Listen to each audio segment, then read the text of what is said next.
अभी इसी सेकंड दुनिया में हजारों लोग एआई से क्वेश्चंस पूछ रहे हैं। मेरा कोड लिख दो, ईमेल ड्राफ्ट कर दो या रिसर्च कर दो। और हर बार जब कोई एआई को प्रॉम्प्ट भेजता है तो उसका कुछ कॉस्ट लगता है, टोकन्स लगते हैं।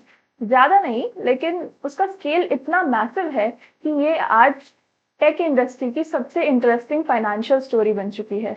क्योंकि एआई कंपनीज एक ही टाइम पे दो चीजें कर रही है। एक तो रिकॉर्ड रेवेन्यू जनरेट कर रही है और उसी रिकॉर्ड स्पीड से अपने पैसे भी जला रही है। और जब मैंने ये नंबर्स देखे तो मुझे लगा कि यहाँ कुछ तो बहुत अनयूजुअल हो रहा है। सॉफ्टवेयर बिजनेस पहले कितना सिंपल था। कुछ साल पहले सॉफ्टवेयर कंपनीज का बिजनेस मॉडल काफी स्ट्रेट फॉरवर्ड था। जैसे स्लैक, नोशन, सेल्सफोर्स जैसी कंपनीज मंथली सब्सक्रिप्शन चार्ज करती थी, और चाहे यूजर उसका प्रोडक्ट थोड़ा यूज करे या बहुत ज्यादा, उस कंपनी का कॉस्ट ड्रामेटिकली इंक्रीज नहीं होता था। और इसी वजह से SaaS companies, software as a service companies के मार्जिन इनसेन होते थे। और एक कस्टमर ऐड हुआ, रेवेन्यू इंक्रीज, और कॉस्ट उस पर ज्यादा कुछ फर्क नहीं पड़ता था। सिंपल। लेकिन एआई ने ये इकोनॉमिक्स कंप्लीटली चेंज कर दिए हैं। क्योंकि एआई में हर इंटरैक्शन का एक रियल कॉस्ट होता है। हर प्रॉम्प्ट, रिस्पॉन्स या हर कंप्यूटेशन पे एक एडिशनल कॉस्ट जनरेट होती है। और अब हम जब नंबर्स को देखते हैं तो 2026 में Amazon, Microsoft, alphabet, Meta, Oracle ये सब मिलकर एआई इंफ्रास्ट्रक्चर पर रफली 650 से 690 बिलियन डॉलर तक स्पेंड कर रहे हैं एक साल में, सिर्फ एआई बिल्ड करने के लिए। अब क्वेश्चन ये है कि इस इंडस्ट्री में जितनी कमाई हो रही है, क्या वो रियल भी है? Open AI, Anthropic, coherence, mistral, perplexity और ऐसी कितनी एआई कंपनीज हैं जिनका कंबाइंड रेवेन्यू रफली 35 बिलियन डॉलर्स के आसपास एस्टिमेट की जाती है।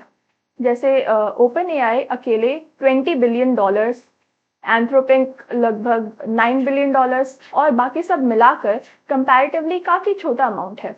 मतलब इस इंडस्ट्री में ऑलमोस्ट 690 बिलियन डॉलर्स इंफ्रास्ट्रक्चर पर स्पेंड किए जा रहे हैं, और सॉफ्टवेयर साइड से सिर्फ 35 बिलियन डॉलर जनरेट हो रहे हैं।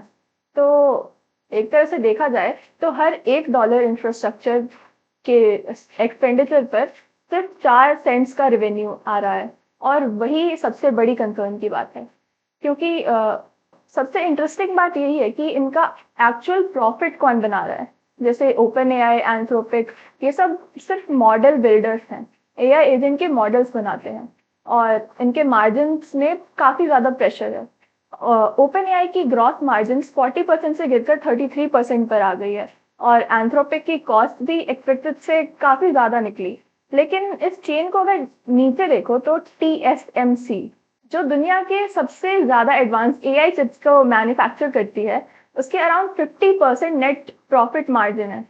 SK हाइनिक्स, जो एआई चिप्स में यूज होने वाली मेमोरी बनाती है, 70% से ज्यादा ऑपरेटिंग मार्जिन।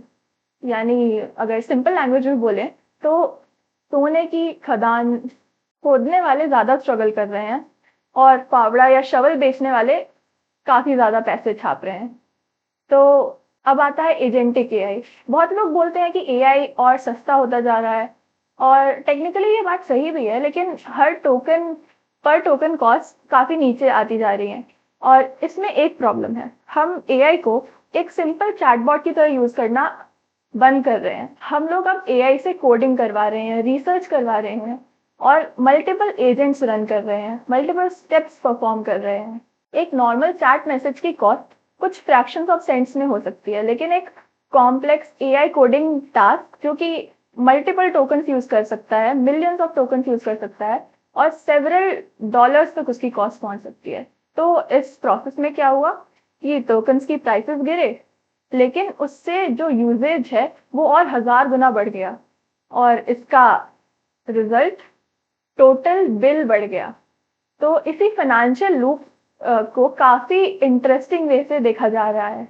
जैसे माइक्रोसॉफ्ट ने ओपन एआई में मैसिव इन्वेस्टमेंट की, गूगल और अमेजोन ने एंथ्रोपिक में बिलियंस इन्वेस्ट किए, लेकिन इन इन्वेस्टमेंट्स का एक लार्ज पार्ट कैश नहीं था, क्लाउड क्रेडिट्स था।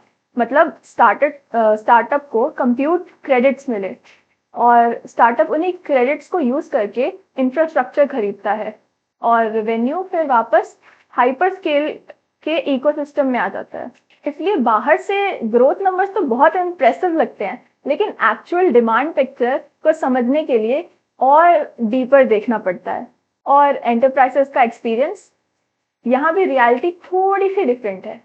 कंपनीज ने एआई पायलट्स रन किए, customer support, legal teams, knowledge management, internal workflows, और ऐसे काफी सारे एस्टिमेट्स के अकॉर्डिंग 70 से 88% तक एआई पायलट्स प्रोडक्शन तक पहुंच ही नहीं पाए।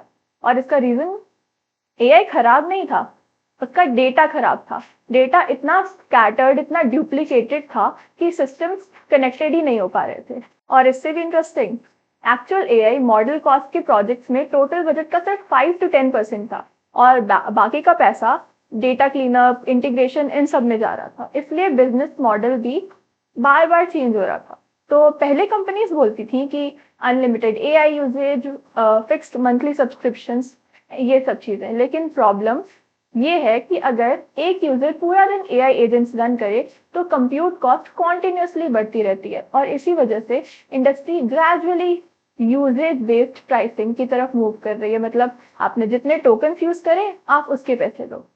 तो एक्चुअली जून 2026 में गिटहब को पायलट ने भी फ्लैट रेट मॉडल रिटायर कर दिया और क्रेडिट बेस्ड सिस्टम इंट्रोड्यूस किया है।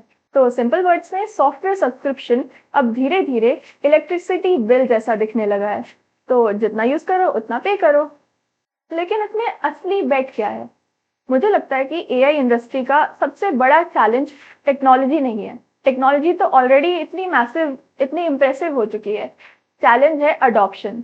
कंपनीज जीपीयू खरीद सकती है, डेटा सेंटर्स बना सकती है, लेकिन इतने बिलियंस ऑफ डॉलर स्पेंड करने के बाद भी वो फोर्स नहीं कर सकती है कि इतने बिलियंस ऑफ पीपल अपना वर्कफ्लो चेंज कर दें। हम ह्यूमन किसी भी टेक्नोलॉजी को अडॉप्ट तब तक करते हैं जब वो नेचुरली हमारी लाइफ में फिट हो, ना कि तब जब इन्वेस्टर्स को हमारी जरूरत हो। और इसी वजह से एआई रेस एक्चुअली कंपेटिटर्स के अगेंस्ट कम और टाइम के अगेंस्ट ज्यादा है, क्योंकि पूरी इंडस्ट्री एक ही बेट लगा रही है कि फ्यूचर में एआई इतनी डीपली बिजनेसेस और डेली लाइफ में इंटीग्रेट हो जाएगा कि मैसिव इंफ्रास्ट्रक्चर स्पेंडिंग जो है वो जस्टिफाइड होगी। और हो सकता है वो बेट सही हो या ना भी हो, लेकिन अभी के लिए एआई इंडस्ट्री हिस्ट्री का सबसे एक्सपेंसिव गैम्बल खेल रही है, और हम सब लोग उस एक्सपेरिमेंट को रियल टाइम में देख पा रहे हैं।